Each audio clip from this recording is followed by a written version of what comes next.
मनुष्य हो या जानवर, अधिक मक्खी चूस होने से होता है ये अंजाम।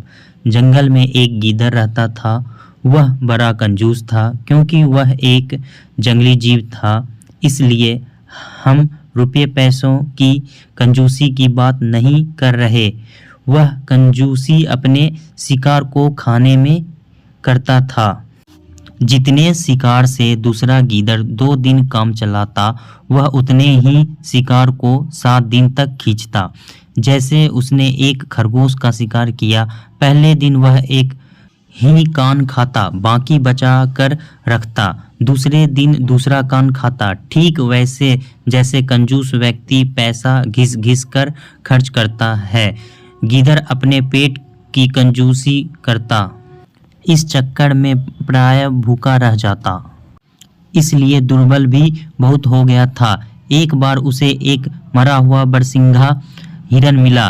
वह उसे खींचकर अपनी मांद में ले गया। उसने पहले हिरन के सींग खाने का फैसला किया ताकि मांस बचा रहे।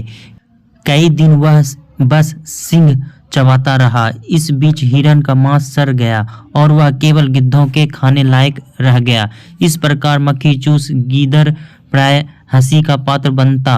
जब वह बाहर निकलता तो दूसरे जीव उसका मड़ियल सा शरीर देखते और कहते, वह देखो मक्खी चूस जा रहा है। पर वह परवाह न करता। कंजूसों में यह आदत होती ही है। कंजूसों की अपनी घर में भी खिल्ली उड़ती है, पर वह इससे अनसुना कर देते हैं। उसी वन में एक शिकारी शिकार की तलाश में एक दिन आया। उसने एक सूअर को देखा और निशाना लगाकर तीर छोड़ा। तीर जंगली सूअर की कमर को भींजता हुआ शरीर में घुसा। क्रोधित सूअर शिकारी की ओर दौड़ा और उसने खच से अपने नुकीले दांत शिकारी के पेट में घोंप दिए। शिकारी और शिकार दोनों मर गए।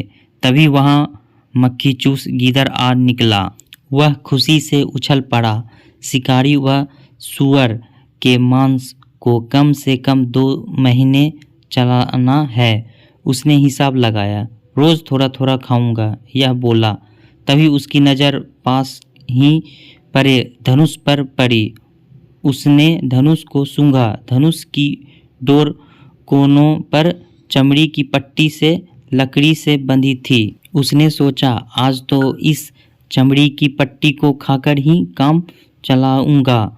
मांस खर्च नहीं करूंगा, पूरा बचा लूंगा। ऐसा सोचकर वह धनुष का कोना मुंह में डाल पट्टी काटने लगा। ज्यों ही पट्टी कटी, डोरी छूटी और धनुष की लकड़ी पट से सीधी हो गई। धनुष का कोना चटाक से गीदड़ के तालू में लगा और उसे चीरता हुआ उसकी नाक तोड़कर बाहर निकला। मक्खी चूस गीदड़ वहीं मर गया। कहानी का सीख: अधिक कंजूसी का परिणाम अच्छा नहीं होता है।